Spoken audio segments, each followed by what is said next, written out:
What's up, y'all? Marco Call over here. Just woke up. I'm in Cape Town right now. It's quite intense. We don't have water over here, so it's quite tough. We're encouraged to use Vascoms and drink less or waste less water and all of that stuff, so it's pretty lit. But anyway, today I'm coming to you to do a reaction review video on Star Signs, that is aka the hip-hop artist's latest track.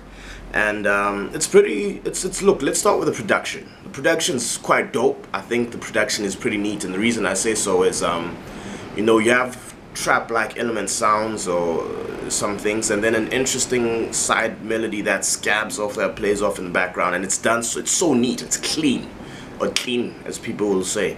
So I think the production makes it such a smooth track. I don't think it was intended to be like the crazy banger turn up track, so for the purposes it was intended for, the production is sweet. Let's get into the verses, the actual rap, yo. I know leading up to this it's been so much controversy. There's a lot of hype around the track, and people waited up until 1 a.m. about 2 days ago when the track was dropped. And there are a lot of tweets that came with it that, hey, they say I don't rap no more here. Well, here's the rap.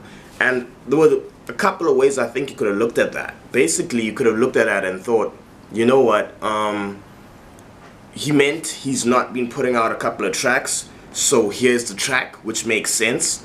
But if it's regarding or making reference to the lyrics and the content of the rap, it's quite disappointing, man. It's not anything surprisingly new. You know, it's not anything I've not heard on Be Careful What You Wish For. So if that's what she was angling at and that's what he was looking for, yeah, it's disappointing in that sense. Although a couple of interesting things were said, I'll make reference to a comment overall at the end regarding that though. But I think there's a part where it's like young niggas calling me old school now, which is so interesting given that I'm relevant and people sound in the industry where people sound so American.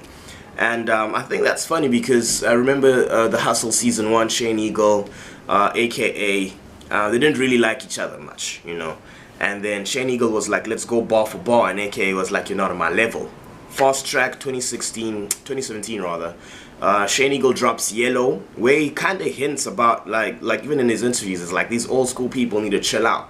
So now we see that reverse reference come back, which I think is real funny. Like, it's like, is he talking to him? Because it could mean anyone by people sound so American. But if you look at the rapper that people say really sounds American of late, at least, is like Shane Eagle. So is that like a soft diss? And is Shane Eagle gonna throw more soft disses back at him? Personally, I think I'd actually enjoy an AKA and Shane Eagle beef. Lyrically, I think Shane Eagle would kind of, given the kind of rap that AKA is putting out now, it's not that victory lap kind of rap. So how Shane Eagle is rapping now, I think lyrically he'd oust AKA. But AKA is still the super mega man, still loved by peeps that want to aspire for that upper high life and all of that. So that was quite interesting. Then an interesting part, another one, was like sliding the DM Vaseline, and I want to bring that to a point that Doomy touched on. And Doomy's verse, man, yo, short, sweet, but really smart, with so many subliminal, you know, hits and, you know, so much smart wordplay, man. So like, I was quite impressed with that. First of all, he had that me and B, of I think references to Bonang there, I think. So it's like me and B had that bad grammar booking. So he makes it a book because an artist gets bookings and shit, but like booking with the operative word being book, and you know, Bonang and the bad grammar and all of that. So I thought that was really smart wordplay. Watch out for that. And then another part that was quite interesting, like, you know, when he addresses people that are talking about, you know, this whole change of Doomy to Stogie T, he had a very quick, short, smart wordplay where he was on some Stogie T big enough for two me's. So it used to be do me and the volume, so two me's. Like, I hope you got that. So that was pretty cool as well. And then the interesting juicy part was like so much Gucci but no material in music and something like that. So that also makes reference back to the Vaseline point. I don't know if that's something we want to tie. You let me know. Or am I reaching? Let me know. Whereby, you know, there was the whole Ricky was with Motif and then he left, and then the first one was What Happened to Ricky, which he did that on this track with DJ Switch, Nasty C, as well as Youngster CPT. Shout out to Youngster CPT, by the way. And then like Ricky came back, and What Happened to Ricky, and then he rapped. I think, I'm not sure if it was Raga, I might be mistaken, but it was a track where Ricky kind of What Happened to Ricky, the same thing that happened to 50, or one of DJ Slick's tracks. I'm not sure which one, like which track it was, but I'll go back for that. And then it's been that, yo, is there another soft beef in the rising over here? Because we know Ricky loves Gucci. He lives for Gucci. Like, I think even tattooed Gucci on his neck or something. So that was pretty intense. So he's like, so much Gucci, but you know, little material or music, because it also makes reference to Ricky put out an EP last year. It had 8 tracks. 1 track was an intro, so it's really 7 tracks. And then there was a remix of another track that came out. So it was like, it's just a smart thing that happens in rap, and I love this kind of back and forth thing, because it's not getting violent, it's not getting too personal. It's just a yo, poke, did you see that kind of vibe. So I thought it was cool. But overall, a lot of people say they're not happy with the track. I think it's, I don't know, I didn't expect too much, but I'm not saying it's below expectations.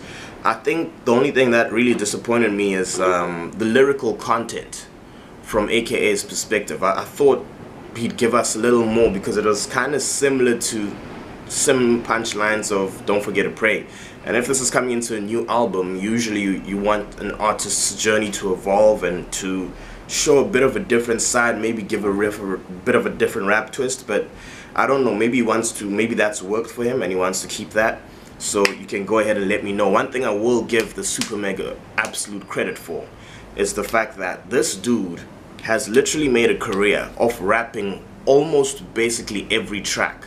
Every single that comes out is a bit of a soft brag about himself. He's just literally bragging about himself, and he's like one of the top rappers doing that. With small antidotes of either experiences or occurrences. But literally, you know, it's not like, if you take randomly MT's Manando, that track was entirely dedicated to one of his closest homies who died. Like, it's a whole story. Whereas AKA is not really giving us much of that lately. It's just, I'm great, I'm rich, you want to be me, if you hate, fuck you, whatever the case is, you know. And he's made it sound, for the most part, good. There's a lot of pending reaction on this particular track, but like, for the most part, he's made it sound good. We wonder if the auto-tune, it seems like it's gonna persist. A lot of people hated on that last year, but it seems the auto-tune is here to stay. And overall, it's a decent track. I say I'd give it a 3.5 out of 5. 3.5 out of 5, I think, is decent. Do Me came through, dope feature. Very short though, because AKA had quite a lot of verses and all of that. Or the verses were extended into the bridge for a chorus and all of that. So it's like a 5-minute track or something. So that's quite lengthy. But I suppose maybe that's what he's talking about when he says, they say I don't rap no more. So he gave you a lot of guts and width in terms of rap. But yeah, decent 3.5. Let me know if that's fair. Let me know that if I'm overstating, understating it. Get in touch with me. I'd love to hear back from you. Thanks.